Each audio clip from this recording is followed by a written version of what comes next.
에클레시아 그러면 뭐 교회 이런 표현인데 에클레시아 스티쿠스 집회사를 그렇게 부른다는 것이죠. 그래서 그렇게 부르면서 신자 교육용으로 쓰기 시작을 했던 것입니다. 우리말로 옮긴다면은 에클레시아는 교회니까 교회의 책, 모임의 스티쿠스라는 표현이 책이라는 표현인가 봐요. 그러니까 교회의 책, 모임의 책이라고 할 수 있겠죠. 그래서 우리말로 모임의 책이니까 집회서 이렇게 이렇게 번역을 해서 오늘날 우리가 그렇게 부르고 있는 것이죠. 유다인들은 벤시라의 잠언, 벤시라의 책 이렇게 부르고 조금 세월이 지나서 그리스어 문화권에서는 시라의 아들 예수의 지혜 또는 시라의 지혜라고 이렇게 부르게 됩니다. 사실 이 집회서는 구약 성경에 포함되어 있는 책이니까 이 구약 성경에서 저자가 누구인지 분명하게 언급되는 그런 책은 거의 없습니다. 드뭅니다. 우리가 창세기, 탈출기 이렇게 쭉 이렇게 봐도 이 책은 누가 딱 썼구나 하는 것이 그렇게 명확하지 않아요. 그냥 누가 이렇게 썼겠구나 아니면 누구를 이름을 좀 인용했겠구나 이런 정도 알 수 있죠.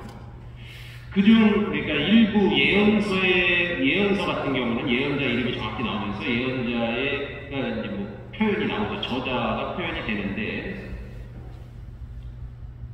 다른 책들은 그렇지 않은데 이 집회서가 거의 유일할 정도로 구약 성경에서 이 책은 누가 썼다 아주 이렇게 명확하게 나오고 있는 것이죠. 집회서의 저자는 자기 이름을 시라의 아들 예수라고 밝힙니다. 기억하기가 쉽겠죠. 예수의 이름이 집회서 쓴 사람이 예수. 여기 예수님 말고 구약에 또 이제 예수가 있는데 시라의 아들. 그래서 벤시라 이렇게 이야기를 하는데 기억이 나실 거예요. 여러분들 바르 예를 들면 시몬 바르요나 그러면 어떻게 됩니까? 시몬 바르요나 요나의 아들 시몬 이렇게 되는 거예요. 여기 누르만 장님 얘기 나올 때도 나오죠. 티메오의 아들 바르가 아들이라는 얘기거든요. 바르. 아마 이 신약 성경식으로 표현을 하면은 벤시라 그러면 시라의 아들이에요. 바르시라라고 해야 되겠죠. 바르시라. 근데 여기 구약 표현은 벤시라라고 했는데 정확한 건 저도 잘 모르겠어요. 벤하고 바르하고 이제 표현이 신약 표현으로면 바르시라 이렇게 되겠죠. 어쨌든 시라의 아들은 벤시라라는 그런 표현입니다. 이렇게 밝히고 있어요. 나는 지성과 지식에 대한 가르침을 이 책에 기록해 놓았다. 예루살렘 출신 엘아자르의 아들 시라의 아들인 나 예수는 마음으로부터 지혜를 이 책에 쏟아부었다. 50장 거의 집회에서 거의 끝에 가서 이렇게 자기 이름과 함께 내가 이렇게 썼다 하는 것을 표현하고 있습니다. 벤시라, 그러니까 시라의 아들은 이미 젊어서부터 예루살렘의 이름난 율법 학자였습니다. 율법에 대한 열정으로 가득 찬 시라는 학당을 세웁니다. 오늘날로 얘기하면 학교를 세우는 거죠. 배우지 못한 자들아 내게 가까이 오너라. 내 배움의 집에 와서 묵어라. 역시 51장 끝에 가서 51장 23절에 그렇게 표현을 하고 있습니다. 배움의 집에 와서 묵어라. 와서 공부해라 이런 얘기입니다. 히브리어로 베트 미드라시라고 표현을 하는데 미드라시 성경 공부를 하거나 좀 관심 있으신 분들은 미드라시라는 표현을 들어보셨을 거예요. 베트 미드라시 우리말로 하면 가르침의 집이라는 이야기입니다. 미드라시 그러면 가르침이고 베트 그러면 집이죠. 이 베트 그러니까 또 생각나는 게 또 있죠. 예수님이 어디서 태어나셨어요? 베틀레헴에서 태어났단 말이에요. 네? 베틀레헴은 무슨 뜻이냐? 그치. 빵의 집, 뭐 빵의 마을, 뭐 빵의 집 이렇게 표현할 수 있는 베트가 그러니까 이 집이라는 그런 표현인 것이죠. 베트 미드라시, 율법 연구에 전념하는 장소, 이렇게 우리말로 바꿔 얘기할 수 있는 것이죠. 이런 집회서의 저술 목적은 이 시대를 좀 우리가 알면 더 이해가 아주 더 쉬운데, 우리가 역사책이나 뭐 이런 데서 들었던 알렉산드로스 대왕, 알렉산드로스 이 대왕의 정복에 힘입어서 당시 이렇게 헬레니즘 문화라고 표현을 많이 하는데, 뭐 그리스 문화, 그리스 사상 이렇게 이해하실 수 있겠어요. 그런 이 헬레니즘이 급격히 이 왕의 말발굽을 따라서 퍼져나가는 거죠. 그 문화, 그 사상 이런 것들이 그리스화 되는 거예요. 알렉산드로스 대왕이 얼마나 많은 그 땅을 다 점령했겠어요. 저 이집트까지도 가고 뭐 그리스 많이 갔단 말입니다. 거기까지 이렇게 문화가 막 퍼져나갑니다. 여러 나라의 고유한 문화들이 헬레니즘으로 대치되는 것이죠. 뭐 그렇잖아요. 우리도 일제시대 때 일본이 점령하면서 막 이름도 바꾸고 말도 못 쓰게 하고 막 그런 거죠. 이렇게 때 되면 일본 황제 만세 막 이런 것도 하고 그런 식으로 이제 막 전파해 나갔던 겁니다.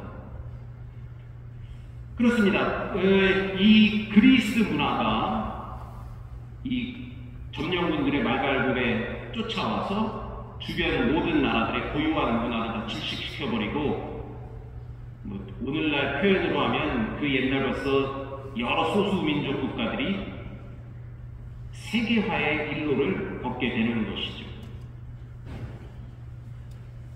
오늘날 우리 앞에 놓인 세계화에 앞서서 벌써 기원전 한 3세기부터 이미 그리스 문화를 중심으로 한 그 이스라엘, 지중해, 북아프리카, 유럽 다 이 그리스 문화를 통한 세계화의 바람이 불었던 것입니다. 그런데 당시 세계화는 지역 문화뿐만 아니라 종교까지도 죄송합니다. 종교까지도 하나로 만드는 것이었습니다. 뭐 오늘날과 같은 세계화가 아니죠. 무슨 선택하고 그럴 게 아니라 그냥 강요되는 거니까 종교도 다 그리스식으로 다 바뀌는 것이죠. 자연의 힘을 찬미하며 인간을 숭배하는 그리스 신앙이 강요되었어요. 요게 이제 요 문화, 요 배경이 다음 주에 읽게 되신 성경, 구약성경 마카베오 상하권이 바로 이때의 백그라운드입니다. 네. 요번 주에는 에스텔기까지 읽는 거고 다음 주에 마카베오 상하권이 읽게 되는데, 그때의 배경이 바로 이 집회서의 배경일 수도 있는 것이죠. 이런 벤시라는 그러한 위기 속에서 유다 문화와 유다교의 신관, 세계관, 그러니까 하느님, 야훼 하느님, 그리고 또 선민사상, 이러한 것들을 그 전통을 지키고 또 보편적 지혜에 자신의 체험을 더해서 이 집회서를 저술하게 됩니다. 그리고 사실 어찌 보면 이런 문화가 다른 나라의 문화권들이 들어오면서 더 많이 성찰하고 고찰했겠죠. 지혜란 과연 어떤 것일까? 어떻게 사는 것이 현명한 길인가? 이런 것들을 나름대로 숙고하고 생각하면서 이 책이 나왔다고 이렇게 볼 수 있겠죠. 집회서는 유다교 전통에 충실한 벤시라가 전달하는 유다인 행동 지침서라고도 이렇게 말할 수 있겠습니다. 저는 이국 땅에 살면서 배우기를 즐기고 율법에 맞는 생활 습관을 익히고자 하는 이들을 위하여 이 책을 펴냅니다. 바로 집회서를 시작하면서 이렇게 표현하고 있어요. 오늘날 우리의 삶의 지침, 스승 예수님을 따르는 안내서의 역할을 바로 이 집회서가 우리에게 하는 것이죠. 복음 말씀을 인용하면 꼴찌처럼 보여도 첫째가 되는 길, 그것이 바로 벤시라가 전하는 집회서의 가르침입니다. 지난 1주간, 3주간 동안 또 오늘까지 이렇게 집회소가 가르치는 개선을 우리에게 주고 있는 것이죠. 그 가르침대로 우리의 발걸음을 이어가는 그러한 신앙인이 되도록